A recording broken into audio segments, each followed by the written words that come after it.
ومعايا كده اول حاجة الفراخ بتاعتي بالشكل ده. لو الفراخ كبيرة هقطعها شرايح كده، 3 شرايح كده مثلا ايه، في الربع كده ولا حاجة. وفرغت كده تحت الجلد عشان ده هيتبل معايا. بصوا يعني الحتة الكبيرة ممكن اقطعها كده شرايح بحيث انها ايه تستوي معايا بسرعة وكمان تتبل معايا. معايا كده بصلاية مبشورة بالشكل ده كده، هنزل بيها على الفراخ.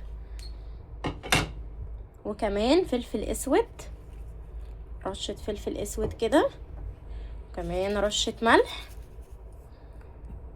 وكمان شطة ودي اختياري. هتبل بقى الفراخ بالكلام ده. وبقت معايا الفراخ متبلة بالشكل الجميل ده. لو حابة تضيفي بهارات فراخ موجودة عندك براحتك، حابة تضيفي مرقة دجاج برضو براحتك. شايفين شكلها خطير ازاي، ولا كمان ريحتها بجد جميلة. ومعايا بقى هنا يا ست الكل الصينية كده حطيتها على النار ونزلت بمعلقة سمنة بلدي كده فيها، او اللي موجودة عندك. حابة تعمليها بزيت مش مشكلة. هخلي كده السمنة تتسيح معايا وتسخن جدا. بصي بقى يا ست الكل الخطوة دي مهمة جدا. انا كده ايه سبت السمنة لحد ما سخنت قوي كده بالشكل ده، واتضمنت ان هي سخنة. هبتدي انزل كده بالفراخ بتاعتي على السمنة بالشكل ده كده، تاخد صدمة كده وتشويحة هتفرق معانا جدا.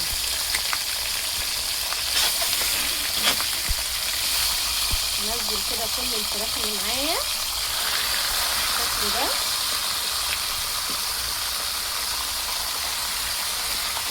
معايا كده بالشكل ده في الصينية على النار.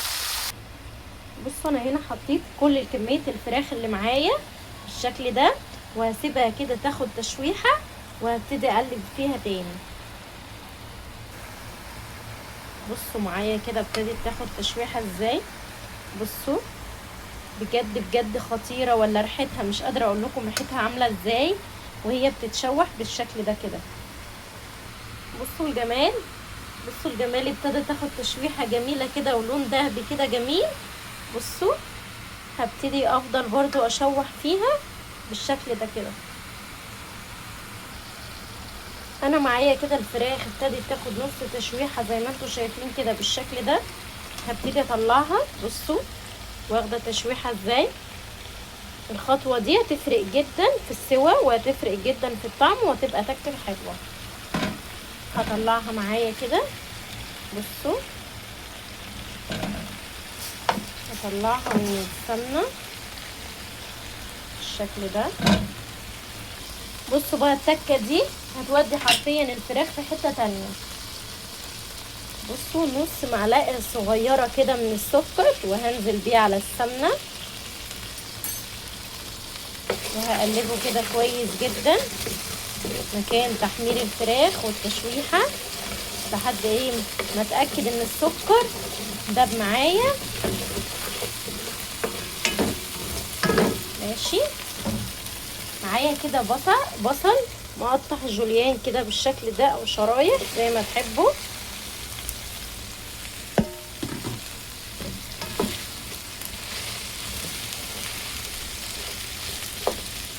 وهنزل عليه بفلفل اسود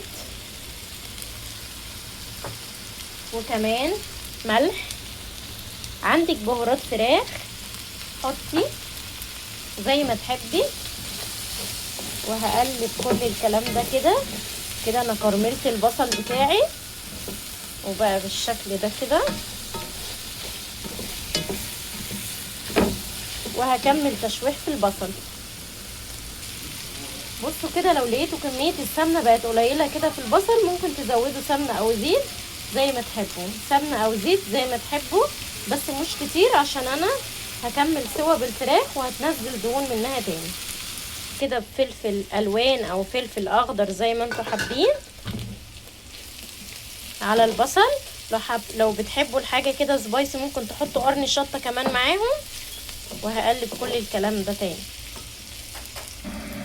بصوا هنا البصل ابتدت تاخد لون معايا بالشكل ده كده. هنزل عليها بقى ايه بطماطمايه كده معموله في المبشره، طماطمايه مبشوره، وهقلبها وقلبتها معايا كده بالشكل ده. هسيبها كمان لحد ما تتسبك كده وتاخد لون كمان معايا البصل والطماطم مع بعض.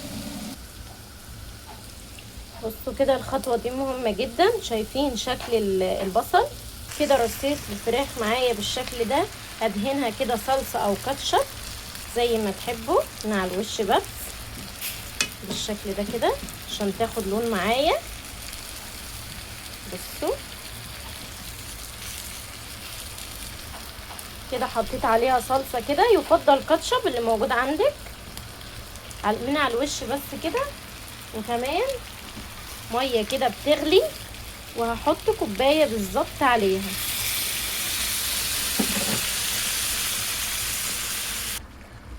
ظبطت بقى الملح اول حاجه كده قبل ما احط الميه واحط الفراخ. ظبطت الملح وحطيت مرق الدجاج. وكمان بقى الخطوه دي مهمه جدا.